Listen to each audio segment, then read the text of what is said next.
ನಮಸ್ಕಾರ ವೀಕ್ಷಕರೇ. ದೇಶಾದ್ಯಂತ ಈಗ ಕೇಜ್ರಿವಾಲ್ ಅರೆಸ್ಟ್ನದ್ದೇ ಸುದ್ದಿ. ಅಂದಹಾಗೆ ಕೇಜ್ರಿವಾಲ್ ಅರೆಸ್ಟ್ ಆಗಿದ್ದು ಯಾಕೆ ಅನ್ನೋದು ಈಗ ಜಗಜ್ಜಾಹೀರಾಗಿದೆ. ಈಗ ರಾಜಕೀಯದಲ್ಲಿ ಚರ್ಚೆ ಆಗ್ತಾ ಇರೋ ವಿಚಾರ ಏನಂದ್ರೆ, ಜಾರ್ಖಂಡ್ ಸಿಎಂ ಹೇಮಂತ್ ಸೊರೇನ್ ಅರೆಸ್ಟ್ ಆಯ್ತು, ದೆಹಲಿ ಸಿಎಂ ಕೇಜ್ರಿವಾಲ್ ಅರೆಸ್ಟ್ ಆಯ್ತು, ಮುಂದೆ ಅರೆಸ್ಟ್ ಆಗೋದು ಯಾರು ಅಂತ. ಮೇಲ್ನೋಟಕ್ಕೆ ನೆಕ್ಸ್ಟ್ ತಮಿಳುನಾಡಿನ ಸಿಎಂ ಸ್ಟಾಲಿನ್ ಪುತ್ರ ಸಚಿವ ಉದಯನಿಧಿ ಸ್ಟಾಲಿನ್ ಅರೆಸ್ಟ್ ಆಗಬಹುದು ಅನ್ನೋ ವಾತಾವರಣ ದಟ್ಟವಾಗ್ತಾ ಇದೆ. ಈಗ ಎಲ್ಲರಲ್ಲೂ ಕಾಡ್ತಾ ಇರೋ ಪ್ರಶ್ನೆ ಏನಂದ್ರೆ, ಇದೆಲ್ಲವನ್ನ ಮೋದಿ ನೇತೃತ್ವದ ಕೇಂದ್ರ ಸರ್ಕಾರ ಮಾಡಿಸ್ತಾ ಇದೆಯಾ ಅನ್ನೋದು. ಎಲ್ರಿಗೂ ಗೊತ್ತಿರೋ ಹಾಗೆ ಇಡಿ, ಐಟಿ ಅಥವಾ ಇತರೆ ಇಲಾಖೆಗಳು ಸ್ವತಂತ್ರ ಸಂಸ್ಥೆಗಳಾಗಿದ್ದು ಅದಕ್ಕೂ ಕೇಂದ್ರ ಸರ್ಕಾರಕ್ಕೂ ಯಾವುದೇ ಲಿಂಕ್ ಇರೋದಿಲ್ಲ ಅನ್ನೋದು. ಆದ್ರೂ ಕೂಡ ಅಧಿಕಾರದಲ್ಲಿ ಇರುವವರು ಎಲ್ಲಾ ಇಲಾಖೆಗಳಲ್ಲಿ ಹಸ್ತಕ್ಷೇಪ ಮಾಡ್ತಾರೆ ಅನ್ನೋದು ವಿಪಕ್ಷಗಳ ಆರೋಪ. ಅಂದಹಾಗೆ ಈಗ ಅರೆಸ್ಟ್ ಆಗಿರೋ ಎಲ್ಲಾ ನಾಯಕರ ಮೇಲೂ ಎಂತೆಂತ ಆರೋಪಗಳು ಇವೆ ಅನ್ನೋದು ಕೂಡ ಜನರು ಪ್ರತಿದಿನ ನೋಡ್ತಾನೆ ಇದ್ದಾರೆ. ಹಾಗಿದ್ರೆ ಸಿಎಂ ಪುತ್ರ ಉದಯನಿಧಿ ಸ್ಟಾಲಿನ್ ಮೇಲಿನ ಆರೋಪಗಳು ಏನು? ಡ್ರಗ್ಸ್ ಕೇಸ್ನಲ್ಲಿ ರೆಡ್ ಹ್ಯಾಂಡ್ ಆಗಿ ಸಿಕ್ಕಿಬಿದ್ದಿರೋ ಡಿಎಂಕೆ ವಿರುದ್ಧ ಬೇರೆ ಏನೆಲ್ಲ ಆರೋಪಗಳಿವೆ? ಯಾರ್ಯಾರಿಗೆ ಜೈಲಿನ ಭೀತಿ ಶುರುವಾಗಿದೆ ಅನ್ನೋದನ್ನ ಒನ್ ಬೈ ಒನ್ ವಿವರಿಸ್ತಾ ಹೋಗ್ತೀವಿ. ಅಲ್ಲದೆ 40 ದಿನಗಳಲ್ಲಿ ದೊಡ್ಡ ಡೆವಲಪ್ಮೆಂಟ್ ಆಗಲಿದೆ ಅಂತ ಅಣ್ಣಾಮಲೈ ಹೇಳಿದ್ರು. ಅದರ ಗೂಢಾರ್ಥ ಏನಿರಬಹುದು ಅನ್ನೋದನ್ನು ತಿಳಿಸ್ತೀವಿ. ಈ ವಿಡಿಯೋವನ್ನ ತಪ್ಪದೇ ಕೊನೆ ತನಕ ನೋಡಿ. ಅದಕ್ಕೂ ಮುನ್ನ ಮೀಡಿಯಾ ಮಾನ್ಸ್ಟರ್ ಚಾನಲ್ ಅನ್ನ ತಪ್ಪದೇ ಸಬ್ಸ್ಕ್ರೈಬ್ ಮಾಡಿ. ಎಸ್, ಕೇಜ್ರಿವಾಲ್ ಅರೆಸ್ಟ್ ಬಳಿಕ ಶುರುವಾಗಿರೋ ದೊಡ್ಡ ಚರ್ಚೆ ಏನಂದ್ರೆ, ಪ್ರಧಾನಿ ಮೋದಿ ಹಾಗೂ ಬಿಜೆಪಿ ವಿರೋಧಿಗಳನ್ನೆಲ್ಲ ಬಿಜೆಪಿ ಟಾರ್ಗೆಟ್ ಮಾಡ್ತಾ ಇದೆ ಅಂತ. ಒಂದಲ್ಲ ಒಂದು ಕೇಸ್ಗಳ ಮೇಲೆ ಐಟಿ, ಇಡಿಗಳನ್ನ ಚೂಬಿಟ್ಟು ರಾಜಕಾರಣ ಮಾಡ್ತಾ ಇದೆ ಅಂತ. ಆದ್ರೆ ಈಗ ತಗಲಾಕೊಂಡು ಜೈಲಿಗೆ ಹೋಗಿರುವವರ ಇತಿಹಾಸ, ಆರೋಪಗಳನ್ನ ಕೆದಕುತ್ತಾ ಹೋದ್ರೆ ಅವರು ಅರೆಸ್ಟ್ ಆಗೋದಕ್ಕೆ ಅರ್ಹರ ಅಲ್ವಾ ಅನ್ನೋದು ಜನರಿಗೆ ಗೊತ್ತಾಗ್ತಾ ಹೋಗುತ್ತೆ. ಈಗ ಮುಂಚೆ ಅರೆಸ್ಟ್ ಆದವರ ಬಗ್ಗೆ ಆಮೇಲೆ ನೋಡೋಣ. ಈಗ ವಿಷಯ ಇರೋದು ಮುಂದಿನ ಸರದಿ ಉದಯನಿಧಿ ಸ್ಟಾಲಿನ್ ರದ್ದ ಅಂತ. ಹೀಗೆ ಅನುಮಾನ ಬರೋದಕ್ಕೆ ಮುಖ್ಯ ಕಾರಣ ಇತ್ತೀಚೆಗೆ ಬಯಲಾದ ಭಯಾನಕ ಡ್ರಗ್ಸ್ ರ್ಯಾಕೆಟ್. ಎಸ್, ಅಕ್ರಮಗಳಲ್ಲಿ ಡಿಎಂಕೆ ಸರ್ಕಾರದ ನಂಟು ಇರಬಹುದು ಅನ್ನೋ ಆರೋಪ ಇದ್ರೆ ಅದು ಬೇರೆ ತರ. ಆದ್ರೆ ಡ್ರಗ್ಸ್ ಕೇಸ್ನ ಕಿಂಗ್ ಪಿನ್ ಜಾಫರ್ ಸಾದಿಕ್ ಅನ್ನೋ ವ್ಯಕ್ತಿ ಡಿಎಂಕೆಯ ನಿಕಟವರ್ತಿ ಅನ್ನೋದಕ್ಕೆ ನೂರಾರು ಸಾಕ್ಷ್ಯಗಳಿವೆ, ಫೋಟೋಗಳಿವೆ. ಇದೆಲ್ಲ ಬಯಲಾಗ್ತಾ ಇದ್ದ ಹಾಗೆ ಡಿಎಂಕೆ ಈ ವಿಚಾರದಲ್ಲಿ ಗಪ್ಚುಪ್ ಆಗ್ಬಿಟ್ಟಿದೆ. ಕನಿಷ್ಠ ಪಕ್ಷ ಇದೆಲ್ಲ ಸುಳ್ಳು ಅಂತ ಹೇಳೋದಕ್ಕೂ ಸಾಧ್ಯವಾಗದ ಪರಿಸ್ಥಿತಿಗೆ ಬಂದು ನಿಂತಿದೆ. ಕೇವಲ ಜಾಫರ್ ಸಾದಿಕ್ ಜೊತೆ ಫೋಟೋ ಇದ್ದಿದ್ರೆ ನಾವು ಅಧಿಕಾರದಲ್ಲಿದ್ದೇವೆ, ನೂರಾರು ಜನ ನಮ್ಮ ಬಳಿ ಬರ್ತಾರೆ, ಎಲ್ಲರನ್ನ ಗಮನಿಸೋದಕ್ಕೆ ಸಾಧ್ಯವಿಲ್ಲ ಅಂತ ಹೇಳಿ ಜಾರಿಕೊಳ್ತಾ ಇದ್ರೇನು. ಆದ್ರೆ ಡಿಎಂಕೆ ಡ್ರಗ್ಸ್ ಕೇಸ್ನಲ್ಲಿ ಅದ್ಯಾವುದಕ್ಕೂ ಅವಕಾಶ ಇಲ್ಲದಂತೆ ಲಾಕ್ ಆಗಿದೆ ಸ್ಟಾಲಿನ್ ಫ್ಯಾಮಿಲಿ. ಯಾಕಂದ್ರೆ ಜಾಫರ್ ಸಾದಿಕ್ಗೆ ಪಕ್ಷದಲ್ಲಿ ಹುದ್ದೆ ಇತ್ತು ಅನ್ನೋದಕ್ಕೂ ಸಾಕ್ಷ್ಯ ಇದೆ. ಆತ ಡಿಎಂಕೆಯ ಹಲವು ನಾಯಕರ ಜೊತೆ ಸಂಪರ್ಕದಲ್ಲಿದ್ದ ಅನ್ನೋದಕ್ಕೂ ಸಾಕ್ಷಿ ಇದೆ. ಸ್ಟಾಲಿನ್ ಫ್ಯಾಮಿಲಿ ಜೊತೆ ತುಂಬಾ ಕ್ಲೋಸ್ ಇದ್ದ ಅನ್ನೋದಕ್ಕೂ ಬಲವಾದ ಸಾಕ್ಷ್ಯಗಳಿವೆ. ಇದೆಲ್ಲದಕ್ಕಿಂತ ಹೆಚ್ಚಾಗಿ ಎನ್ಸಿಬಿ ವಿಚಾರಣೆಯಲ್ಲಿ ಆತ ಉದಯನಿಧಿ ಸ್ಟಾಲಿನ್ ಹೆಸರನ್ನ ಬಿಚ್ಚಿಟ್ಟಿರೋದು. ಆತನೇ ಹೇಳಿಕೊಂಡಿರೋ ಹಾಗೆ ಸರ್ಕಾರಕ್ಕೆ ತಾನು ಫಂಡ್ ಮಾಡಿದ್ದೆ ಅಂತ. ಆದರೆ ಜಾಫರ್ 7 ಲಕ್ಷ ನೀಡಿದ್ದೆ, 5 ಲಕ್ಷ ನೆರೆ ಪರಿಹಾರ, 2 ಲಕ್ಷ ಪಾರ್ಟಿ ಫಂಡ್ ಮಾಡಿದ್ದೆ ಅಂತ ಹೇಳ್ಕೊಂಡಿದ್ದಾನೆ. ಜಾಫರ್ ಹೇಳಿರೋ ಅಮೌಂಟ್ ನಲ್ಲಿ ವ್ಯತ್ಯಾಸವಿದ್ರೂ ಇಬ್ಬರ ನಡುವೆ ಹಣ ವ್ಯವಹಾರ ನಡೆದಿದೆ ಅನ್ನೋದು ಕನ್ಫರ್ಮ್ ಆಗಿದೆ. ಅಲ್ಲದೆ ಡ್ರಗ್ಸ್ ಮಾಫಿಯಾದ ಹಣವನ್ನೇ ಇದೆಲ್ಲದಕ್ಕೂ ಬಳಕೆ ಮಾಡಿರಬಹುದು ಅನ್ನೋದು ಎನ್ಸಿಬಿಯ ಡೌಟ್. ಇನ್ನು ಬರೋಬ್ಬರಿ 2,000 ಕೋಟಿ ಮೌಲ್ಯದ ಡ್ರಗ್ಸ್ ಜೊತೆಗೆ ಈತ ಸಿಕ್ಕಿಬಿದ್ದಿದ್ದು ಹಲವು ವರ್ಷಗಳಿಂದ ಡ್ರಗ್ಸ್ ಡೀಲ್ ನಡೆಸ್ತಾ ಇದ್ದ. ಆದ್ರಿಂದ ಈ ಡ್ರಗ್ಸ್ ಮಾಫಿಯಾ ಸಾವಿರಾರು ಕೋಟಿ ಮೌಲ್ಯದ್ದಾಗಿರೋದ್ರಿಂದ ಉದಯನಿಧಿ ಹಲವು ಬಾರಿ ವಿಚಾರಣೆಗೆ ಹಾಜರಾಗಬೇಕು ಅನ್ನೋದರಲ್ಲಿ ಅನುಮಾನವೇ ಇಲ್ಲ. ಇನ್ನು ಉದಯನಿಧಿಗೆ ಸಂಕಷ್ಟ ತಂದಿರೋದು ಇದೊಂದೇ ಕೇಸ್ ಅಲ್ಲ.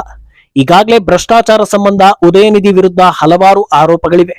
ಅದರಲ್ಲಿ ಪ್ರಮುಖವಾಗಿರೋದು 30,000 ಕೋಟಿ ಸ್ಕ್ಯಾಮ್. ತಮ್ಮ ಸಂಬಂಧಿ ಸಬರೀಸನ್ ಅನ್ನೋ ವ್ಯಕ್ತಿ ಜೊತೆ ಉದಯನಿಧಿ ಅವ್ಯವಹಾರ ನಡೆಸಿದ್ರು. ಆ ಅವ್ಯವಹಾರದ ಮೊತ್ತ ಬರೋಬ್ಬರಿ 30,000 ಕೋಟಿ ಅನ್ನೋದಕ್ಕೆ ಪುಷ್ಟಿ ನೀಡೋ ಆಡಿಯೋ ಒಂದು ರಿಲೀಸ್ ಆಗಿತ್ತು. ಅಣ್ಣಾಮಲೈ ರಿಲೀಸ್ ಮಾಡಿದ್ದ ಡಿಎಂಕೆ ಫೈಲ್ಸ್ ಗಳಲ್ಲಿ ಈ ಸಾಕ್ಷ್ಯ ಇಡೀ ತಮಿಳುನಾಡಿನಲ್ಲಿ ಸಂಚಲನವನ್ನ ಮೂಡಿಸಿತ್ತು. ಒಂದೊಂದು ವ್ಯವಹಾರಗಳೇ ಸಾವಿರಾರು ಕೋಟಿ ಮೌಲ್ಯದಲ್ಲಿದ್ರೆ ಬೇರೆ ವ್ಯವಹಾರಗಳೆಲ್ಲ ಹೇಗೆ ನಡೆದಿರಬಹುದು ಅನ್ನೋ ಚರ್ಚೆ ನಡೆದಿತ್ತು. ಆದ್ರಿಂದ ಇದು ಕೂಡ ಉದಯನಿಧಿಗೆ ದೊಡ್ಡ ಮುಳುವಾಗೋ ಸಾಧ್ಯತೆ ಇದೆ. ಇನ್ನು ಸನಾತನ ಧರ್ಮದ ಬಗ್ಗೆ ಉದಯನಿಧಿ ನೀಡಿದ್ದ ಹೇಳಿಕೆ, ಅದರ ಸಮರ್ಥನೆಗೆ ಕೂಡ ದೊಡ್ಡ ವಿರೋಧ ವ್ಯಕ್ತವಾಗಿತ್ತು. ಇದೇ ರೀತಿ ಯಾರಾದರೂ ಮುಸ್ಲಿಂ ಅಥವಾ ಕ್ರಿಶ್ಚಿಯನ್ ಧರ್ಮದ ಬಗ್ಗೆ ಹೇಳಿಕೆ ನೀಡಿದ್ರೆ ಏನಾಗ್ತಾ ಇತ್ತು ಅನ್ನೋದು ಪ್ರತಿ ಭಾರತೀಯನಿಗೂ ಗೊತ್ತಿದೆ. ಹಿಂದೂಗಳು ಬಹುಸಂಖ್ಯಾತರಾಗಿರೋ ಭಾರತದಂತಹ ದೇಶದಲ್ಲಿ ಹಿಂದೂಗಳ ವಿರುದ್ಧ ಏನು ಬೇಕಾದ್ರೂ ಹೇಳಬಹುದು ಅನ್ನೋದು ಭಾರತೀಯರಿಗೆ ಅಸಮಾಧಾನವನ್ನ ತರಿಸಿದೆ. ಅವಹೇಳನ ಮಾಡಿದ್ದ ಉದಯನಿಧಿ ವಿರುದ್ಧ ಹಲವರು ಕೇಸ್ ಹಾಕಿದ್ದು ಈ ವಿಚಾರವೂ ಮುಂದೆ ಮುನ್ನೆಲೆಗೆ ಬರಬಹುದು ಅಂತ ಅಂದಾಜಿಸಲಾಗ್ತಾ ಇದೆ. ಇಷ್ಟೆಲ್ಲಾ ಸಂಕಷ್ಟಗಳು ಉದಯನಿಧಿಗೆ ಇರೋದ್ರಿಂದ ನೆಕ್ಸ್ಟ್ ಅವರೇ ಅರೆಸ್ಟ್ ಆಗಬಹುದು ಅನ್ನೋ ವಾತಾವರಣ ದಟ್ಟವಾಗ್ತಾ ಇದೆ. ಈಗ ಆರೋಪಗಳನ್ನ ಬದಿಗಿಟ್ಟು ಬಿಜೆಪಿಯೇ ಇದನ್ನೆಲ್ಲ ಮಾಡಿಸ್ತಾ ಇದೆಯಾ ಅನ್ನೋ ಆಯಾಮದಲ್ಲಿ ಯೋಚನೆ ಮಾಡಿದ್ರೆ ಗಮನಿಸಬೇಕಾಗಿರೋ ಒಂದಷ್ಟು ಅಂಶಗಳಿವೆ. ಅಧಿಕಾರದಲ್ಲಿರೋ ಸರ್ಕಾರವೇ ಆಗಿರ್ಲಿ, ಎಲೆಕ್ಷನ್ ಟೈಮ್ ನಲ್ಲಿ ಯಾರು ಇಂಥ ರಿಸ್ಕ್ ತೆಗೆದುಕೊಳ್ಳೋದಿಲ್ಲ ಅನ್ನೋದು ಕಾಮನ್ ಸೆನ್ಸ್. ಎಲೆಕ್ಷನ್ ಟೈಮ್ ನಲ್ಲಿ ಯಾವ ನಾಯಕ ಅರೆಸ್ಟ್ ಆದ್ರೂ ಆತ ತಪ್ಪೇ ಮಾಡಿದ್ರು ಕೂಡ ಅನುಕಂಪದ ವಾತಾವರಣ ನಿರ್ಮಾಣವಾಗಿ ಬಿಡುತ್ತೆ. ಅದರಲ್ಲೂ ತಮಿಳುನಾಡಿನಲ್ಲಿ ಅಯ್ಯೋ ಅಮ್ಮ ಅಂದ್ರೆ ಜನರು ಬೇಗ ಕರಗಿ ಹೋಗ್ತಾರೆ ಅನ್ನೋ ಮಾತಿದೆ. ಒಂದು ವೇಳೆ ಉದಯನಿಧಿ ಅರೆಸ್ಟ್ ಆಗಿದ್ದೇ ಆದ್ರೆ ಅದು ಬಿಜೆಪಿಗೆ ದೊಡ್ಡ ಹೊಡೆತ ಅಂತ ವ್ಯಾಖ್ಯಾನಿಸಲಾಗ್ತಾ ಇದೆ. ಆಗ ಉದಯನಿಧಿ ತಪ್ಪು ಮಾಡಿ ಜೈಲಿಗೆ ಹೋಗಿದ್ದಾರೆ ಅಂತ ಜನ ಯೋಚಿಸೋದಿಲ್ಲ. ಅನುಕಂಪದ ಮೇಲೆ ಕಂಪ್ಲೀಟ್ ವೋಟ್ ಡಿಎಂಕೆಗೆ ಹೋಗಿ ಬಿಡುತ್ತೆ. ಆದ್ರಿಂದ ಈ ಅರೆಸ್ಟ್ ಗಳ ಹಿಂದೆ ಬಿಜೆಪಿ ಇದ್ದಿದ್ದೇ ಹೌದಾದ್ರೆ ಇಂಥ ರಿಸ್ಕ್ ಅನ್ನ ಖಂಡಿತ ತೆಗೆದುಕೊಳ್ಳೋದಿಲ್ಲ ಅಂತ ಹೇಳಲಾಗ್ತಾ ಇದೆ. ಆದ್ರೆ ಇನ್ನು 40 ದಿನಗಳಲ್ಲಿ ದೊಡ್ಡ ಬೆಳವಣಿಗೆ ಅಂತ ಕೆಲ ದಿನಗಳ ಹಿಂದೆ ಅಣ್ಣಾಮಲೈ ಹೇಳಿದ್ರು.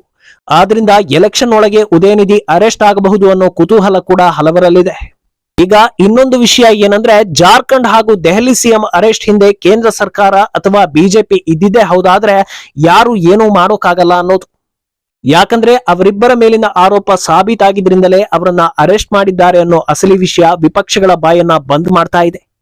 ಹೇಮಂತ್ ಸೊರೇನ್ ವಿಚಾರಕ್ಕೆ ಬಂದ್ರೆ ಭೂ ಅಕ್ರಮ ಪ್ರಕರಣ, ಅಕ್ರಮ ಗಣಿಗಾರಿಕೆ, ಅಕ್ರಮ ಹಣ ವರ್ಗಾವಣೆ ಸೇರಿ ಹಲವಾರು ಆರೋಪ ಸೊರೇನ್ ಮೇಲಿತ್ತು. 100 ಕೋಟಿಗೂ ಅಧಿಕ ಮೊತ್ತದ ಆದಾಯ ಅಕ್ರಮ ವ್ಯವಹಾರಗಳಿಂದ ಬಂದಿದೆ ಅನ್ನೋದನ್ನ ಇಡಿ ಪಾಯಿಂಟ್ ಔಟ್ ಮಾಡಿತ್ತು. ಈ ಸಂಬಂಧ ಎಷ್ಟೋ ಸಲ ಸಮನ್ಸ್, ಎಷ್ಟೋ ಸಲ ವಿಚಾರಣೆಯನ್ನ ನಡೆಸಲಾಗಿತ್ತು. ಈ ವೇಳೆ ಹೇಮಂತ್ ಸೊರೇನ್ ಮಿಸ್ ಆಗಿದ್ದು ಆರೋಪಕ್ಕೆ ಮತ್ತಷ್ಟು ಪುಷ್ಟಿ ಕೊಟ್ಟಂತಾಗಿತ್ತು. ಇದೆಲ್ಲದರ ಬಳಿಕವೇ ಸೊರೇನ್ರನ್ನ ಅರೆಸ್ಟ್ ಮಾಡಿರೋದು. ಕೇಜ್ರಿವಾಲ್ ವಿಚಾರಕ್ಕೆ ಬಂದ್ರು ಲಿಕ್ಕರ್ ಸ್ಕ್ಯಾಮ್ ಅನ್ನೋದು ಇಂದು ನಿನ್ನೆಯ ಆರೋಪ ಅಲ್ಲ. 100 ಕೋಟಿ ಅವ್ಯವಹಾರ ನಡೆದಿದೆ ಅಂದಾಗ ಇಡಿ ಇಲಾಖೆ ಬರೋಬ್ಬರಿ 9 ಸಲ ಸಮನ್ಸ್ ನೀಡಿತ್ತು. ಯಾವ ಸಮನ್ಸ್ಗೂ ಕವಡೆ ಕಾಸಿನ ಕಿಮ್ಮತ್ತು ನೀಡದೆ ಇದ್ದಿದ್ರಿಂದಲೇ ಅಂತಿಮವಾಗಿ ಕೇಜ್ರಿವಾಲ್ರನ್ನ ಅರೆಸ್ಟ್ ಮಾಡಿರೋದು. ಅಲ್ಲದೆ ಈಗ ಇಡಿ ಸ್ಕ್ಯಾಮ್ನ ಕಿಂಗ್ ಪಿನ್ ಕೇಜ್ರಿವಾಲ್ ಅನ್ನೋ ಬಲವಾದ ಆರೋಪವನ್ನ ಇಡಿ ಇಲಾಖೆ ಮಾಡ್ತಾ ಇದೆ.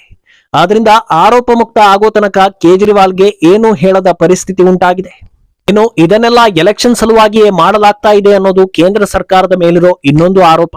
ಈ ಆಯಾಮದಲ್ಲಿ ಯೋಚಿಸಿದ್ರು ಹೌದು ಅಥವಾ ಇಲ್ಲ ಅನ್ನೋ 2 ಉತ್ತರಗಳು ಸಿಗುತ್ತೆ.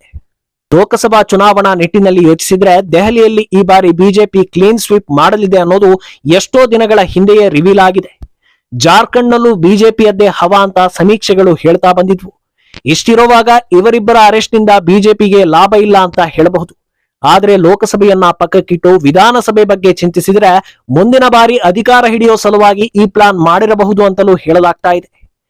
ಒಟ್ನಲ್ಲಿ ಈ ಸಿಎಂಗಳ ಅರೆಸ್ಟ್ ಹಿಂದೆ ಯಾರಿದ್ದಾರೆ, ಯಾವ ಉದ್ದೇಶ ಇದೆ ಅನ್ನೋದು ಯಾರಿಗೂ ಗೊತ್ತಿಲ್ಲ. ಆದ್ರೆ ಅರೆಸ್ಟ್ ಆಗಿರೋ ಇಬ್ಬರ ಮೇಲೆ ಬ್ರಹ್ಮಾಂಡ ಭ್ರಷ್ಟಾಚಾರದ ಆರೋಪ ಇರೋದಂತೂ ನಿಜ. ಆದ್ರಿಂದ ಈಗ ಎಲ್ಲರ ಚಿತ್ತ ಉದಯನಿಧಿಯತ್ತ ನೆಟ್ಟಿದೆ. ಈ ಬಗ್ಗೆ ನಿಮ್ಮ ಅಭಿಪ್ರಾಯ ಏನು ಅನ್ನೋದನ್ನ ತಪ್ಪದೆ ಕಾಮೆಂಟ್ ಮೂಲಕ ತಿಳಿಸಿ.